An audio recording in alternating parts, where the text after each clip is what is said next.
Hello and welcome to the Central Television. I am Lekon Onobanjo. Here are stories making headlines beyond the continent.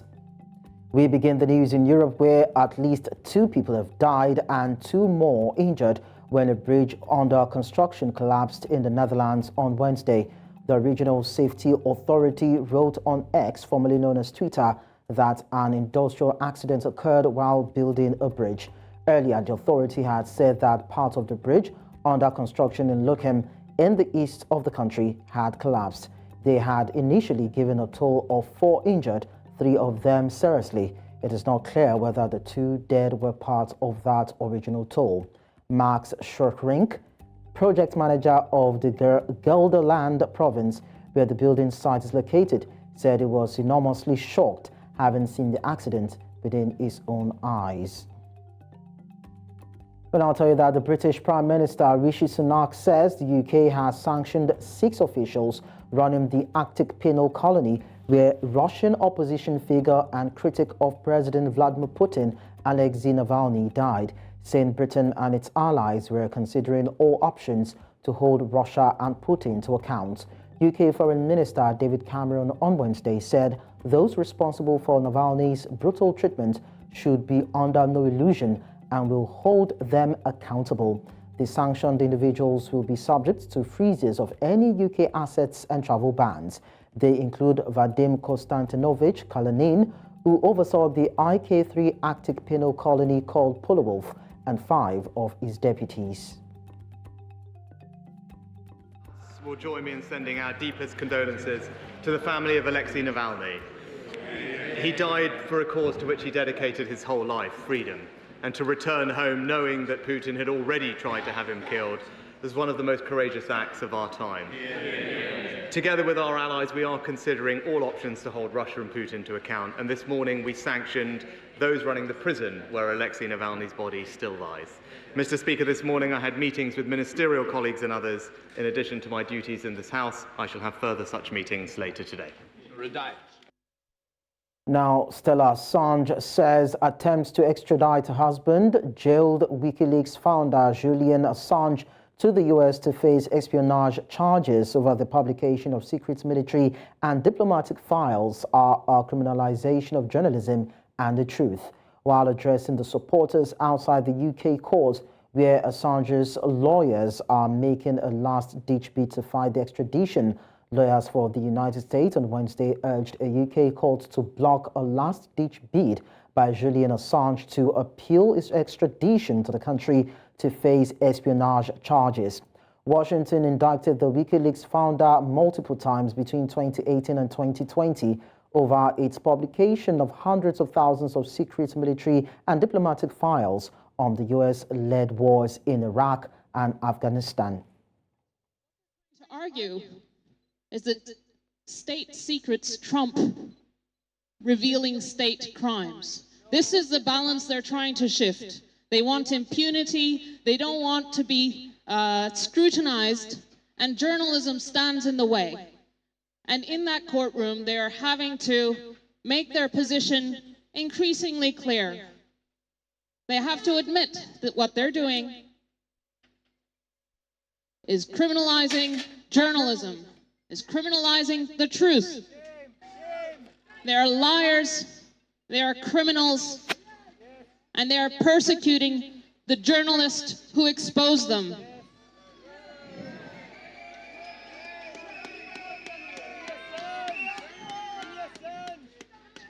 Julian is a truth teller, he is a political prisoner.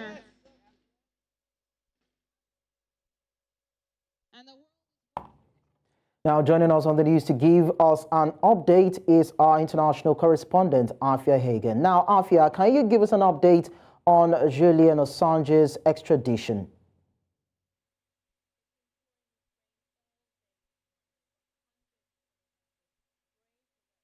To rally in support of Julian Assange on this, the second day of a last-ditch appeal bid. Supporters are carrying banners and yellow ribbons, and they're gathered outside the Royal Courts of Justice in London. And that's where the WikiLeaks founder's legal team are seeking permission to appeal his extradition to the US, where he's to face spying charges. Crowds are chanting free, free Julian Assange and no extradition as the doors to the court were opened today. So High Court judges Dame Victoria Sharp and Mr. Justice Johnson heard submissions from the United States on this, the final day of the two-day hearing. It comes after lawyers for Assange insisted that his prosecution is state retaliation by the US and he's at a risk of a flagrant denial of justice if he's extradited. Now, to give you some background, in 2006, Julian Assange founded the WikiLeaks website, and he then went on to publish troves of documents exposing scandals, including corruption in Kenya, unrest in China, and drone strikes in Yemen. 4 years later, WikiLeaks released a video from a US military helicopter which showed civilians being killed in Baghdad, that's in Iraq. It also published thousands of confidential documents that were supplied by former US Army intelligence analyst Chelsea Manning.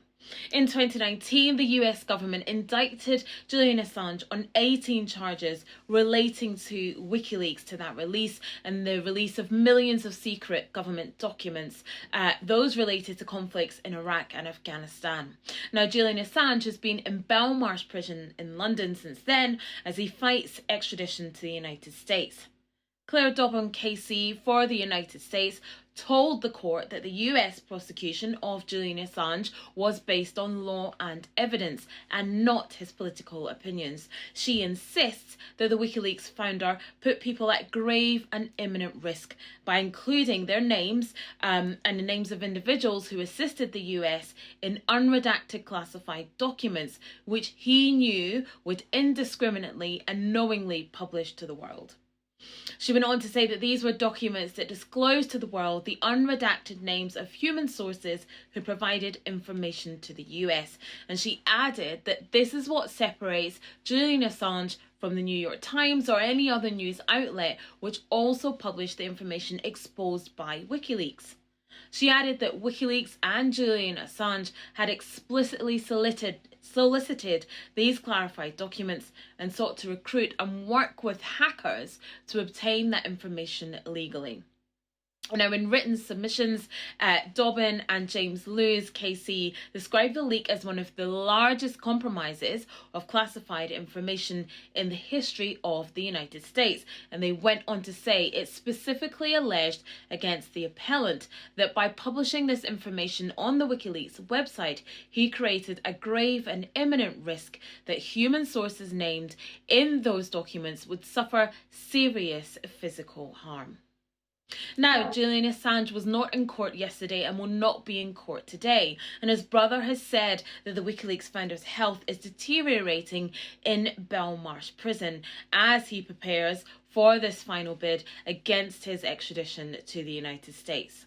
He's been held in Belmarsh prison in London, and that's a high security facility for almost 5 years, while he has awaited this extradition trial of which he's facing these espionage charges, and that of course is linked to the publication of those WikiLeaks documents. But Julian Assange's wife was outside court and she compared her husband to Russian politician and Putin critic Alexei Navalny, who died last week at a prison in the Arctic Circle. The WikiLeaks founder, who is, like I said, being held in Belmarsh prison, is appealing this extradition because he feels that he may face a similar fate to Alexei Navalny if he is imprisoned because of this disclosure of national defense information on the WikiLeaks website. She said that political prisoners die in prison. That's what happens. We've seen it happen just last week with what happened to Navalny, and what could happen to Navalny could happen to Julian. That has come from Julian Assange's wife. Now, the hearing concluded in London today, and the decision over Julian Assange's proposed extradition is expected to come in the coming weeks. Afia, again, thank you so much for your time. It's been pouring with rain all day in London.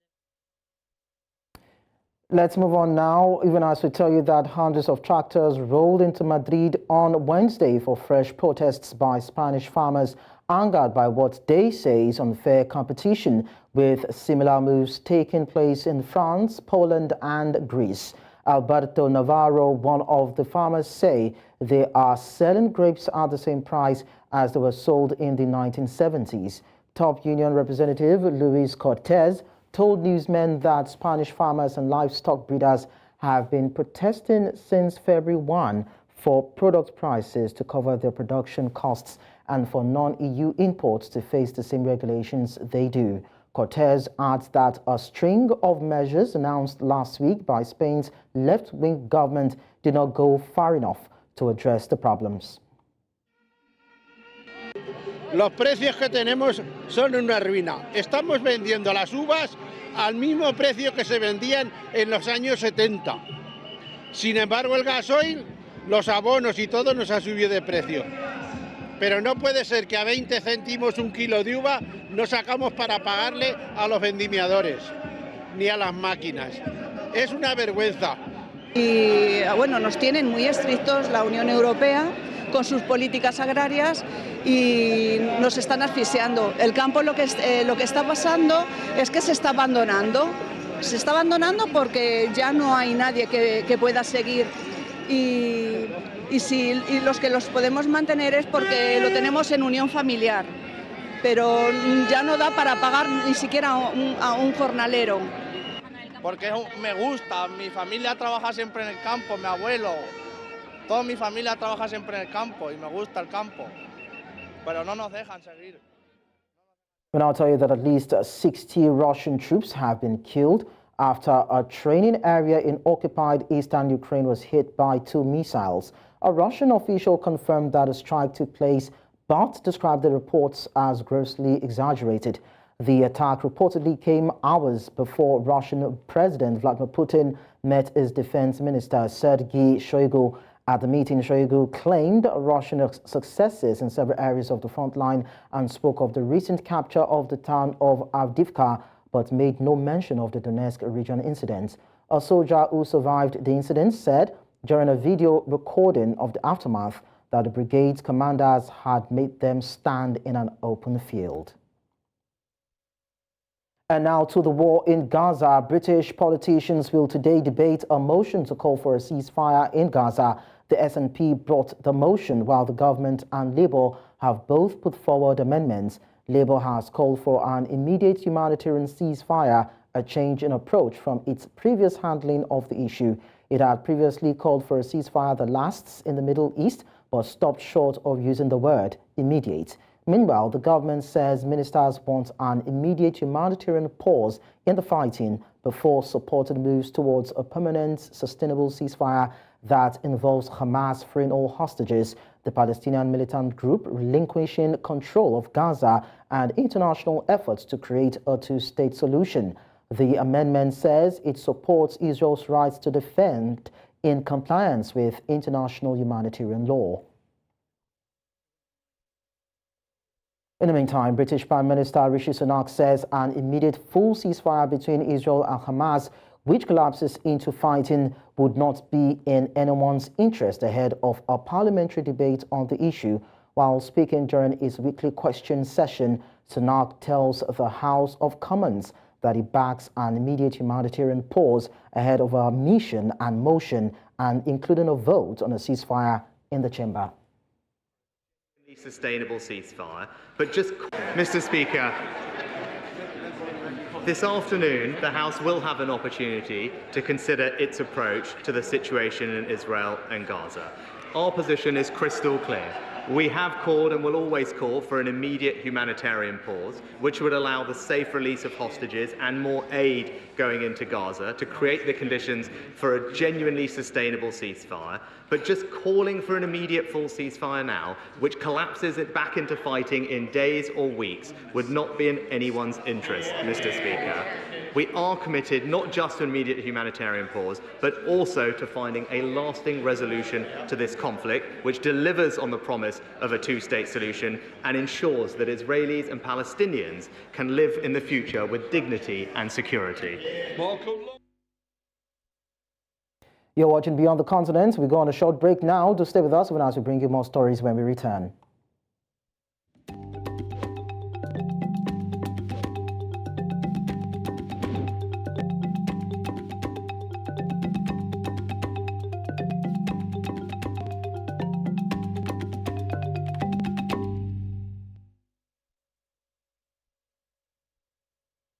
Thanks for staying with us. When I'll tell you that the United States, Richard Visek, a legal advisor at the U.S. State Department, told the United Nations top court on Wednesday that Israel should not be legally forced to withdraw from occupied Palestinian territory without security guarantees. The International Court of Justice is holding a week of hearings after a request from the United Nations, with an unprecedented 52 countries giving their views on Israel's occupation. Most speakers have demanded that Israel end its occupation, which came after a 6-day Arab-Israeli war in 1967, but Washington came to its allies' defense at the courts. Under the established framework, any movement towards Israel's withdrawal from the West Bank and Gaza requires consideration of Israel's very real security needs. We were all reminded of those security needs on October 7. And they persist. Regrettably, those needs have been ignored by many of the participants in asserting how the court should consider the questions before it. In sum, it is important that the court keep in mind the balance that the Security Council and General Assembly have determined is necessary to provide the best chance for durable peace. Now, the United Kingdom Maritime Trade Operations Agency says it received a report of heightened uncrewed aerial system activity 40 nautical miles west of Yemen's Hodeidah. Hodeidah is where the Yemeni Houthis have been attacking shipping lanes in protest against Israel's military operations in Gaza. Defensive maritime security operation launched in the Red Sea and Gulf as crew evacuated from Belize flagship, and UK maritime body reports another attack. Still in the Middle East, at least 2 people have been killed in a suspected Israeli missile strike in Syria's capital, Damascus. The Syrian military said 2 civilians died when several missiles hit a block of flats in the Kafr Susa district. A monitoring group said 2 foreigners and a Syrian civilian were killed, and that the area was frequented by senior figures from Iran's Revolutionary Guards and Lebanese group Hezbollah. The Israeli military has not commented. However, it has previously acknowledged carrying out hundreds of strikes on targets in Syria that it says are linked to Iran and allied armed groups. China has warned that a U.S. decision to veto a UN Security Council resolution calling for an immediate ceasefire in Gaza pushed the conflict into an even more dangerous situation. Now, this comes after Washington on Tuesday vetoed a UN Security Council resolution drafted by Algeria, which demanded an immediate humanitarian ceasefire in war-torn Gaza and the unconditional release of all hostages kidnapped in the October 7 attacks. Linda Thomas-Greenfield, U.S. ambassador to the UN, called the vote wishful and irresponsible, and it could put negotiations to free hostages in Gaza in jeopardy. "美国再次独家否决，把加沙局势推到了更加危险的境地。包括中方在内，有关各方均对此表示强烈失望和不满。当前巴以冲突仍在延宕，加沙人道局势极其严峻。 地区和平稳定遭到严重冲击，安理会必须尽快采取行动，推动停火止战，这是不容推辞的道德义务，是必须承担的法律责任，也是履行联合国宪章的政治要求。我们将继续同国际社会各方一道，推动安理会采取进一步负责任、有意义的行动，为早日平息加沙战火、缓解人道局势，推动落实。Now, in South America, U.S. Secretary of State Antony Blinken arrived for a meeting with Brazilian President Luiz Inácio Lula da Silva in Brasilia ahead of the G20 Foreign Ministers Summit amid a diplomatic spat after President Luiz Inácio enraged Washington ally Israel by comparing its Gaza campaign to the Holocaust. Blinken will start his visits in Brasilia and also go to Rio de Janeiro for a Group of 20 summit, followed by a stop in Argentina, where he will confer with the new president, Javier Milei. For the top U.S. diplomats, the belated first trip to the Latin American powers had been seen as an opportunity to build ties with two key leaders in a break from his exhaustive trips to the Middle East.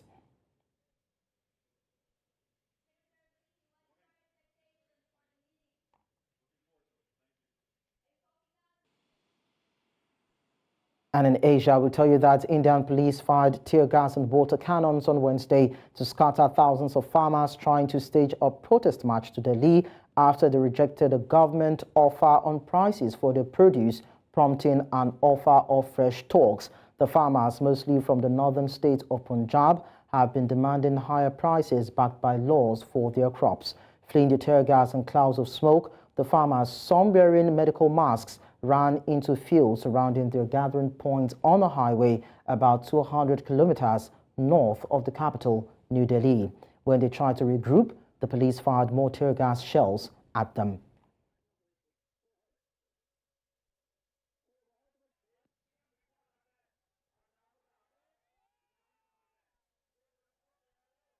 But I'll tell you that Cambodia's parliament on Wednesday approved ex-ruler Hun Sen's youngest son as a deputy prime minister, the latest member of the family to be promoted since the former leader handed the reins to his eldest son, Hun Manet. Hun Sen stepped down in August after nearly 4 decades of ruling Cambodia with an iron fist, handing power to Hun Manet following a landslide win in national polls held without any significant opposition parties. The government formed by Hun Manet last year now includes several relatives, with several children of Hun Sen's allies also holding top jobs.